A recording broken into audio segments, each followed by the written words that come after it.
Hello everyone, this is going to be our chart read for the new moon in Sagittarius, and it's happening on December 1st, 2024, 1:21 a.m. Eastern time, but times will vary. Okay, I'm going to do a little smudge, get some good mojo going. This is going to be a psychic or intuitive astrology reading, so while based in astrology, I definitely get messages and downloads through my guides as the reading continues. And so, without further ado, let's dive right into it. So what we're looking at here is the new moon in Sagittarius at 9 degrees. Let's make this just a tiny bit thinner. There we go, 9 degrees. 9 degrees of Sagittarius. The thing that grabs me, I mean, it's actually making, there's a nice trine here. It's actually, there's a grand trine in fire, but the thing that grabs me the most, we'll look at that in a minute. What grabs me the most is the square to Saturn for some reason. And Sagittarius is ready to soar. Sagittarius is ready to soar. We're ready to jump that rocket ship to the moon, or whatever the case may be. The arrows are flying through the air. I feel like messages are coming, a lot of messages, even though I do believe Mercury's retrograding by then, is it not? Yes, Mercury's retrograding, and it's kind of in a close contact there. But it just seems like news messages are flying through the air. That's what I'm seeing. Rockets are launched. That's what I keep hearing. Now, are they rockets of desire? Could be a lot of rockets. Maybe there's actual a rocket launch. If somebody's actually launching a rocket, they shouldn't be doing it on Mercury retrograde. They need to consult their astrologer. But yeah, so it just feels like Sagittarius wants to just fly high and knock your socks off. They're saying words like that. But Saturn's kind of, it's like a kite. I feel like this is a kite. It actually looks like a kite on a windy day, you know, and it's being flown through the air, and the wind is whipping and whatever. And then here's Saturn. Saturn is holding it steady. Saturn is holding on to that kite and making sure, like, let's make sure everything that you've done the groundwork. Let's make sure that we've done the groundwork, that we've been grounded. Because Saturn is newly direct. You know, Saturn just turned direct back on that full moon on the 16th of November. So Saturn is more coming into its power. It's almost like the bear waking up from this hibernation or sleep. I know the seasons aren't right, but that's what the way they're showing it to me. And it's sort of like Saturn's been a little bit sleeping or a little bit absent from the game. And now Saturn's back, and let's say, hey, what's going on here? You come back here. We got to check this out. We got to do this. We got to do that. Saturn wants to make sure that before this, and it's also grounding this kite from just being taken by the wind and just lost, you know. And if you've ever lost your kite as a kid, you know that sucks big time, right? If you're trying to fly the kite, you want to hold it steady. You want to work with the energies. You want to work with the wind, the air energy of the newly Pluto in Aquarius. Now, I did a whole video on that. I'll put a link in the video here and in the description as well. So this new air, this big gust of air is coming through here, blowing. The winds are blowing. What's that old song? Oh, ill wind, blow away. Let me rest today. You're blowing me no good. It's a little off key on that, but it's a good tune. I love that song. It's from like way back. You're only mischieving. Da, da, da. Yeah, so we're blowing away the ill wind, you know, because with the good comes the bad, and with a big gust of wind, the way they keep showing it to me, it kicks up a lot of stuff, you know, kicks up a lot of dust and dirt and crud and crap, and, you know, we see all the, we see the underbelly, we see all the stuff, all the discarded ideas and notions, my guides are saying. So these discarded ideas and notions are getting picked up in the wind, and maybe giving another look-see, giving another look over here by Saturn. Saturn might be like, hey, you're throwing that away. Did you know that's a valuable antique? Or do you know there's value in that? Because Saturn sees the value in it. Sagittarius says, I'm on to the new. I want to see the new thing. I want to expand my horizons. I'm off and running. I'm off to the races. I'm off into the holiday season in the U.S. and probably around the world, I imagine, but definitely in the U.S. it's like, it gets crazy. It's crazy town. People are so overstressed, overworried, overburdened. There's so much pressure, you know, to just all this stuff. More and more, I'm backing away from that, you know. More quiet. And it's not, I mean, maybe it's, if you're a Christian and you want to do the Jesus birthdays, look at it that way, but you know, it's the season of Yule. It's the darkest in the northern hemisphere. It's the darkest. It's when the earth mother is coated in the northern hemisphere, coated with a blanket of snow. And it's a turning. Let's not Yule yet. That'll be the solstice, of course, but we're approaching, you know, it's approaching. And the holiday season, you know, whether it's Hanukkah or Yule or Christmas or whatever you, Kwanzaa, you know, whatever anybody celebrates, it's all good. There is this holiness. I'm feeling it already. I'm really feeling it. I've been feeling so much, and people from the other side, and the people from the other side that I've been feeling, these are ones that have been gone for some time. And to me, they express in a different way. They express, because Saturn is in Pisces after all. So the Pisces energy is the Neptune energy. Those are the spirits. Those are the spirits that are always present, guides, spirits, angels that are trying to talk to us, but we are so caught up in, you know, our everyday hectic life, Mercury, everyday hectic life. You know, going back over your shopping list, all that good stuff, that we don't often see it. And this time, as we approach this Yule energy, there is this peace and stillness that is enveloping us and enveloping the consciousness and finding those places of peace. But anyways, the way I experience, I've got way off track here, we're talking about visitations and stuff. The way that I experience it usually is right after they die or shortly thereafter. They're pretty strong for the most part. They're right there with me. They're talking. I did a whole video on it, like my brother and these different people. But then the more time that passes from our perspective, the more time that goes by, their energy becomes much more faint, because they're no longer attached to this world. But also from our perspective, you know, if you think of this as a timeline, you know, and they exited here, they're no longer part of this timeline, this 3D timeline going forward. So and the longer they're away, the less, you know, the less they can reconnect or have something to grab onto or connect with or something. So it's up to us. But these different people that have been coming through lately have been people that have been gone a long time for me, you know, and it's just like, oh wow, I'm feeling their energy. But it's so soft and it's different because they're no longer part of this earth.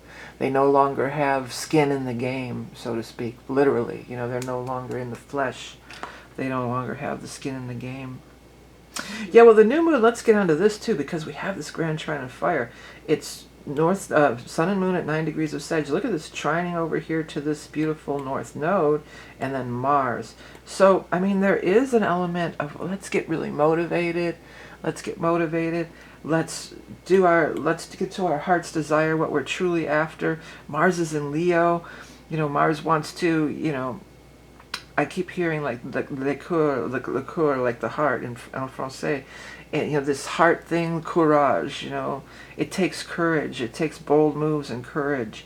And we are motivated and we do want to go. And I feel like the Saturn dragging on it, I mean, there may, it's not a kite, astrological, or maybe there is a kite and I'm just missing it.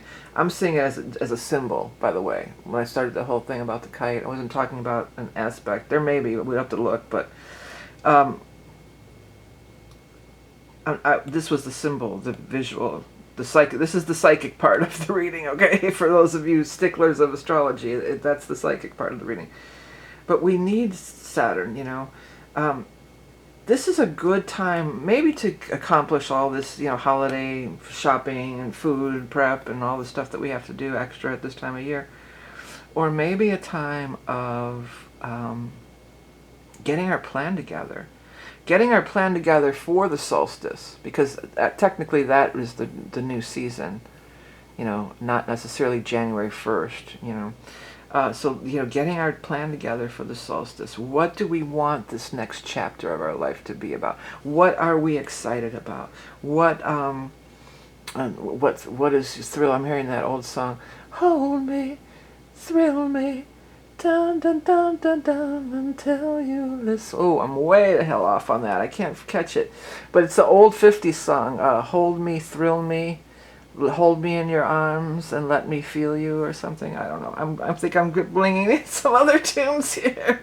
Dun, dun, hold me in your arms. I cannot get on it. Well, we're not gonna waste any more time on that. But I can't. It's an old song. My mom loved that song. See, it might even be my mom coming through right at this minute here.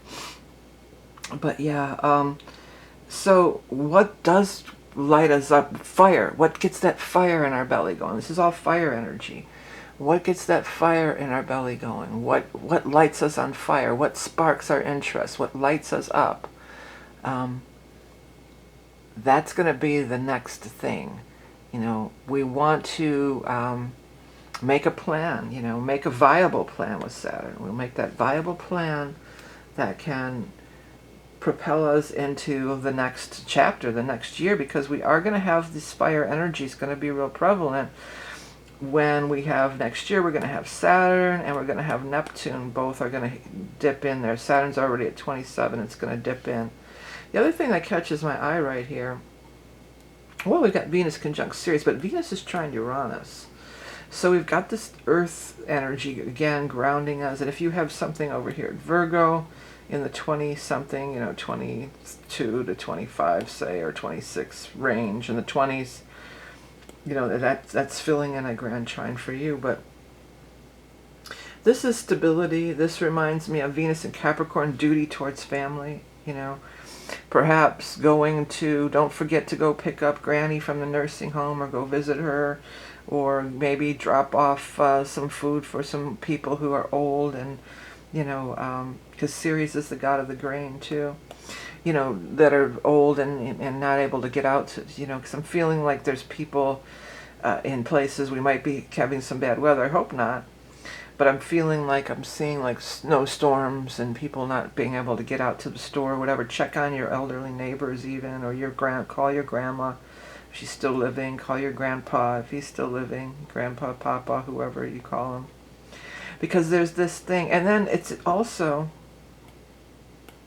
you know, this is a time of year also, we're moving into the holiday season, when we have, you know, we do those time-honored traditions, you know, with the Venus in Capricorn. That's our lineage. That's the Venus. That's those things that, this recipe that was with Ceres, it could be like the recipe, this was my grandmother's handed down recipe, you know, these types of energies. And, oh, this is, we're going to bring out grandma's dishes for the dinner or whatever, you know, stuff like that. And honoring these time-honored traditions that are steeped in Saturnian energy also. Because the reason if you're not following, because Capricorn is, Saturn is the ruler of Capricorn, therefore pretty much is the same vibe or energy, right? Saturn is the father, Venus is not the mother, the moon is the mother, but Venus is the mother, you know, it's a, Venus paired with Ceres is definitely a motherly vibe, but for sure also a divine feminine, you know, in bringing in that Saturn energy, bringing in that old school, traditional kind of stuff, you know. So, trining the Uranus could have some visitation. Some of them might slip away. I mean, you got to know that every year at this time, people slip away, it seems. That's pretty common. The veil is thin. You know, somebody might just slip away. Slip sliding away. Slip sliding away. Yeah, slip sliding away. Somebody might slip away. Uranus could be a wonderful surprise. Maybe somebody's going to inherit something here. I'm gonna pass the torch to you. I'm gonna give you, here's grandma's dishes. I'm gonna pass them down to you, or whatever the case might be. Or here's the secret recipe, grandma's secret recipe. Or here's the quilt or whatever that we bring out at Christmas that grandma made. The candle holders. You know, different things. You know, different family traditions for other people. So there could be, if you were of the a little bit of the younger generation, there could be some lovely surprise, you know, kind of along those lines. Yeah, and we've also, it's just a wide orb, but we've got Mercury opposing Jupiter here in this air sign energy. So there's a lot of this fuel to go, go, go, go. But luckily we have the Saturn energy in the mix, and we do have not the grand trine, but the Earth trine energies. Both of these planets, of course, are sextiling over here to Neptune. This interaction has been going on a lot, and I've talked a lot about how they're both kind of otherworldly. They're both kind of not really in the 3D reality. But the Venus in Capricorn really brings it into the 3D reality. You know, give that grandma or that grandpa that kiss or hug. Don't be like, oh no, I don't want to, because honestly, it might be the last time you see them. You know, they might be exiting the stage. Energies are changing now that Pluto's going into Aquarius. Saturn's going into Aries, and Neptune's going to Aries next year. By the way, I do still have the year ahead readings this will be the last month to get in on it if you want to look at how all this stuff hits in your chart. But this is, we're changing a chapter, and it's not a dig on anybody or a ditch or anything, but sometimes it's just like, our time has passed. It's the what do they call it? The passing of the guard, not the passing of the guard, but you know what I'm saying, where they hand off to the next person. There's a very strong vibe of all that too. And then even this whole Jupiter and this stuff is all the youth, very youthful, and even the Leo. One of the things I'm noticing here is that we have the part of fortune, and it's only in the Eastern time chart, but it's here, okay? We've got the part of fortune conjunct that south node in Libra. So there is a strong connection to the past. There is, maybe it's objects like all the things we were saying, maybe it's a dish or a favorite thing. For many, I feel like it's, or even a menorah or something. I feel like it's a favorite thing that's only brought out at the holidays. That's, like I have a couple, I have a big platter from each of my grandmothers. And I bring that when I used to cook here for holidays. I don't really do it too much anymore, but I would always bring out those two platters, to serve the food on. For both of my grandmothers, they each have turkeys on them. They're big turkey platters. But even if I'm not serving turkey or whatever, I just pile them both with food, and that's the big, that's the centerpieces with all the food. And when I used to have the dinners here, and different things, or maybe for somebody, I just flashed on my grandmother used to make those little ceramic trees, Christmas trees with the little lights in them. I don't have any of hers for some reason. There was a whole bunch of them, but I don't have any. But they came back around again the last few years, and I bought a cheap one from Walmart or somewhere. But even though it didn't belong to my grandma, I know that's what it stands for to me, right? But honoring the past, honoring these traditions. Some, with Libra energy, happy, happy getting to play games, see these people having these fun things. For some of you, and some of us, it could be that we're dusting off this old idea, this Libra thing, this creative thing, this thing that brings beauty to the world or brings beauty to our life, that lights us up and makes us happy.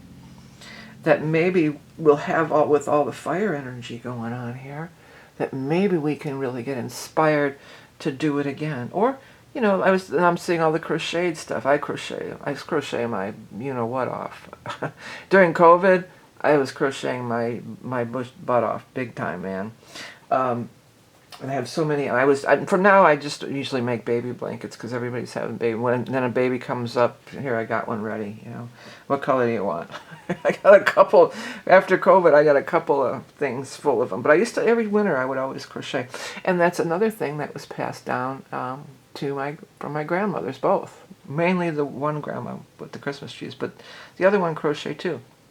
She did real intricate, like doily, lace doily. It was always too hard for me as a kid to really grasp it. But the other one, we made these, everybody made the octagon crochet rugs. I'm sure many of you remember those, with the big heavy stitching. They were like rugs. We made those, and we made the, whatever, pot holders and whatever stuff. She knew how to dumb it down for kids.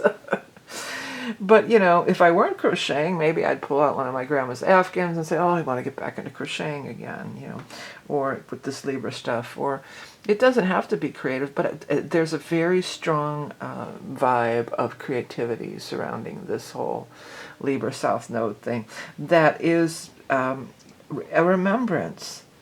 A remembrance and an honor to those that are no longer with us. Somebody out there's some kind of woodworking thing where they're making little rocking horse ornaments maybe, or they're making little nutcracker ornaments, little doodads and tchotchkes like out of wood that was maybe their dad or their grandfather or maybe grandmother, who knows. There's these little things that were just, that in your youth were so cool and so awesome. And there's something now they're showing me, somebody's fixing a chain on a bicycle. So maybe some of you who have kids, you have to put together a bike on Christmas Eve. Have fun with that one.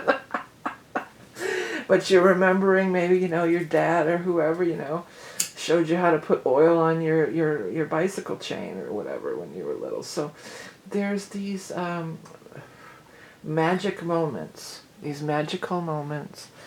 happy remembrances, because we've been in a state of so much discord. I mean, it's exhausting. Like, I just was like, I'm glad the dang election's over, just because I'm glad it's over. I don't want any political fighting in the comments. I'm not taking a side. I'm just saying, I just couldn't even take it anymore.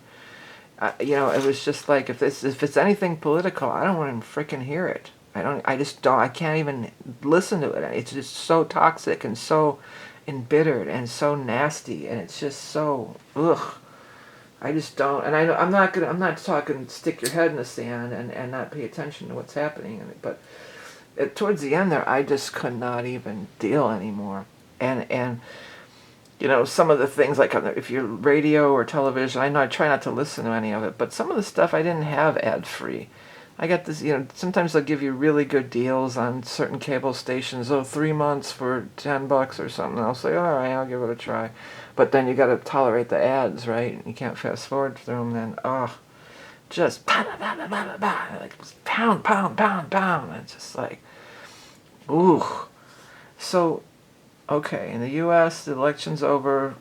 Whether your side won or lost or whatever, whether the candidate that you were supporting won or lost, now's the time to come back. Let's come back to center. Let's come back to Libra, the others. This is partnerships. This is like they're showing me like kids playing together. I'm getting a lot of reference to kids in childhood, like even the kite thing in the beginning, So this is the time. Well, or if you have children in your life on whatever level, that's what makes it so magical. It really does. So let's embrace the magic. Let's make a plan and get motivated. Especially if you've got stuff in this fire energy and these, it's over here. In the lower 10 degrees of any of the fire signs, this, we're getting fired up about something, but let's turn it towards excitement instead of anger, because Mars can add that. A lot of fire energy, and Mars in particular, can really, get things fired up for sure. But you can get fired up and get all pissed off and want to fight with somebody, or you can get fired up and get excited about something. So let's veer towards excitement. They keep saying, what lights your flame? What gets you going? Pluto is moving into Aquarius. I mean, it's the way it's looking at me right now. It's like these two eyes. It's like Pluto's like, okay, I'm in Aquarius, and it's looking around. It's like it came out and it's looking around. It's like, so what's going on here? What's this going to be all about? It's a fresh set of eyes. You know, it's this fresh energy. It's this fresh set of eyes. I know everybody's afraid of Pluto, and Pluto can be a, you know what, a mother huncha, like somebody, another old time person that I used to say that all the time. That's been gone for decades. Used to say that word. You mother huncha. Pluto can be a real mother huncher. Everybody, take note.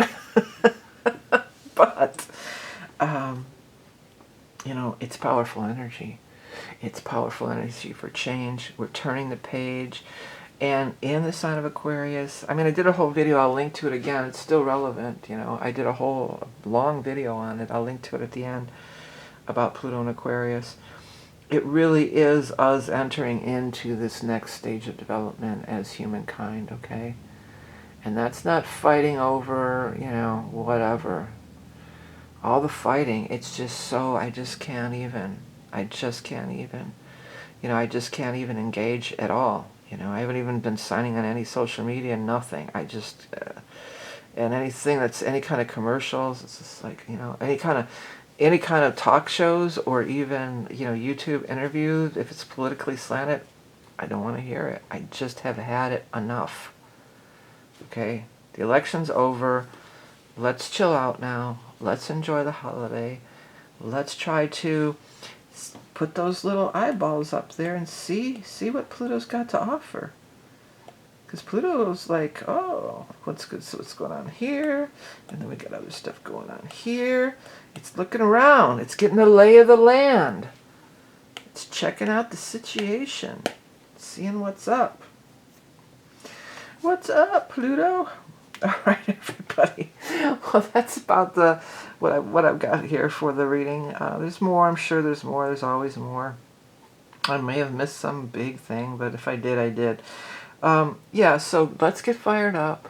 Let's be kind to people. And again, with the elderly, a lot of them have some really outmoded perspectives by today's standards.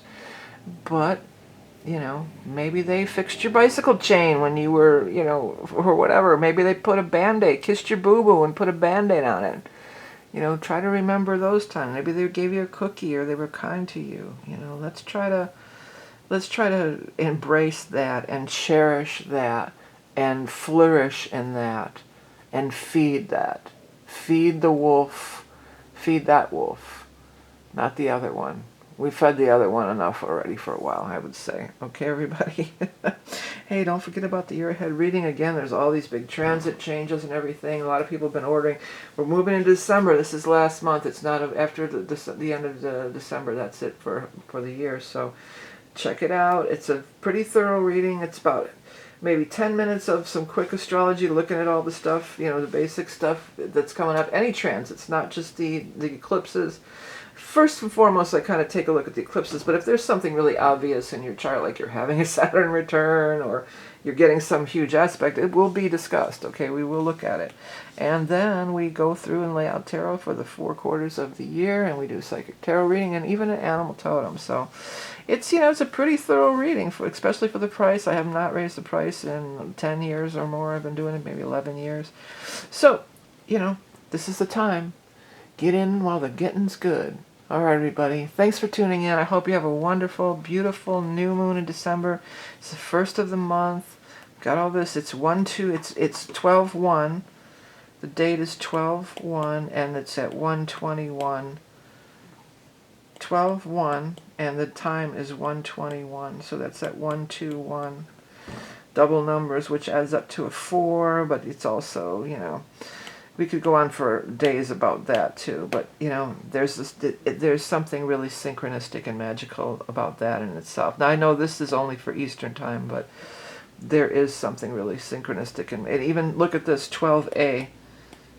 A is 1 in numerology, so 1, 2, 1 again. I do that because I know like 12A is the first chart, and then 12B. I do that all year long. I don't know if anybody ever notices it. You can look at the other ones. Like last month would have been 11A and 11B. So then they all fall in the correct order in my folder, and when I go to pull them out, because I run all the charts at one shot, because for the 0 Aries thing, because I don't use that any other place but here, whole sign or the flat wheel or zero Aries. It goes by a few different names, but I run them all at once, so I number them like that. So there it is again, 12A, 1, 2, 1, 12, 1, 1:21 a.m. So there's this repeating numbers, there's this repeating synchronicity stuff going on for sure. And those are those portals. Those are those magic portals that are, you know, when these opening up of energy vortexes. And I'm not sure. This is conjunct one of the fixed, not the galactic center, because the galactic center is 26 of Sag, because that's right on my moon. I know that for sure. But there's another one right around here. Maybe it's 19. It's either 9 or 19. The Great Attractor, perhaps. I mean, I'm not going to, don't quote me on that. I'm sure many of the other astrologers will be talking about it, so I'm not going to dive into that right now. But there is that too. There is this, and it's even 33. Look at all these lineups here. 3, 3, 3, 3. You know, so there is this numerology kind of magic energy happening too. Okay. All right, everybody. Well, have a great new moon in Sagittarius. I wish you all the best. I hope you have a beautiful, wonderful holiday season. Enjoy the people. Shower the people you love with love. Show them the way that you feel. Things are going to be much better if you only will. Okay. Until next time.